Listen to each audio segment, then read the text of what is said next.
Espadilla, pero sin duda tiene que estar por ahí de abajo.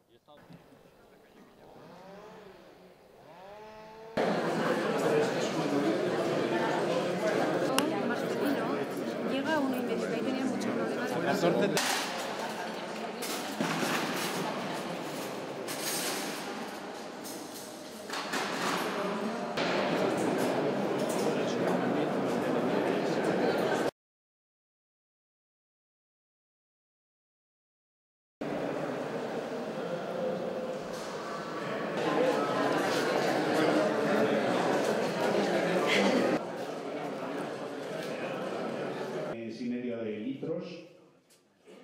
El Valle de Lésera lleva 100 años siendo generoso.